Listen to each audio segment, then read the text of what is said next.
woke up early with the sun peeking through my window, bringing a soft warmth to the room. It was the beginning of a new week, and I felt a rush of excitement for what was ahead.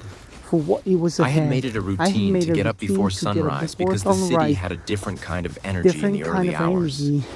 People in Sydney seemed to live with purpose, moving quickly, but there was always a sense of calm in the air. I was starting to love that quiet, peaceful time in the morning when the world seemed to be waking up around me. For breakfast, I prepared something simple, avocado toast. This was a typical Aussie breakfast, and I'd quickly grown fond of it. The rich, creamy texture of avocado spread on it. I entered a cozy cafe by the water and ordered a flat white, an Australian-style coffee that was similar to a latte but with less foam. As I waited for my coffee, I practiced some of the new phrases I had learned in class. I had been working hard to understand the Aussie slang, and I had a list of expressions I wanted to try out. I practiced them in my head, waiting for the right moment to use them. The barista, a young man with a friendly smile, handed me my coffee and said, "Cheers, mate." "Cheers," I replied, smiling back. My heart raced a little with excitement. It was such a small moment, but it felt like a victory. I had just used one of the slang words I'd been learning. It wasn't perfect, but it felt so good to finally be part of the conversation. After finishing my coffee, I walked around the harbor, taking in the sights and sounds of the city. I passed by people chatting, tourists taking photos, and families enjoying the day. There was a group of young people near the water speaking in English, and I decided to join them. They were talking about their favorite movies and TV shows, and I couldn't resist joining the conversation. I introduced myself. "Hi, my name is Max. I'm from Germany, and I'm learning English here in Sydney." They were curious about my story and asked me what I thought of the city. As we talked, I realized how much my English had improved. I was no longer afraid of making mistakes. Instead, I focused on expressing myself and connecting with others. We spent the next hour talking about our favorite movies, music, and the things we loved about Sydney. The conversation flowed easily, and I felt like I was finally becoming part of this vibrant city. Later that day, I took a ferry ride to Manly Beach. The ferry ride itself was amazing. The views of Sydney Harbour from the water were breathtaking. The Opera House and Harbour Bridge looked even more beautiful from the ferry, and I couldn't stop staring at the stunning skyline of the city. When I arrived at Manly, I was ready for another adventure. I'd heard that Manly was one of the best places to experience the Australian beach lifestyle. I walked along the beach, feeling the soft sand under my feet and the warm sun on my face. People were swimming in the ocean, playing beach volleyball, and enjoying the day. I sat down on the sand, pulled out my notebook, and began to write about my experiences so far in Sydney. As I was writing, a man walked by with his dog, and we struck up a conversation. His name was Liam, and he was an Aussie who lived near the beach. We started talking about life in Australia, the things we loved about the country, and of course, the English language. Liam was so patient with me and took the time to explain some of the slang. So, this is it. So, now I'm standing right in front of the downhill right now, and on the surface of the road is full of snow. It looks very slippery, so I think I'm gonna walk very cautiously and holding the rail along the side.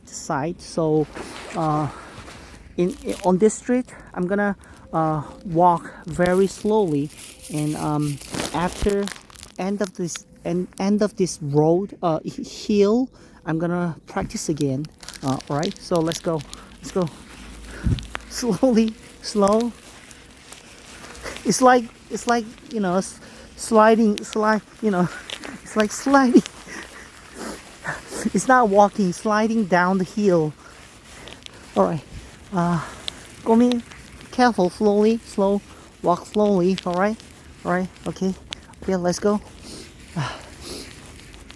It doesn't look like it doesn't so bad, you know.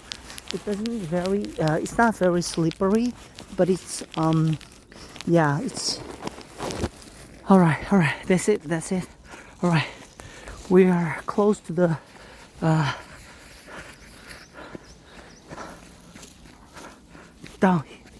hill is ended. You see here, I was sliding down the hill. All right, let's start again. Let's start practicing the English again. He also explained that "g'day" was a casual greeting, much like saying hello. These small lessons in slang were important to me because they helped me feel even more connected to the people and culture around me. After our chat, Liam invited me to a barbecue with his friends later that week. It was an offer I couldn't refuse. Barbecues are a huge part of Australian culture, and I was eager to experience one firsthand.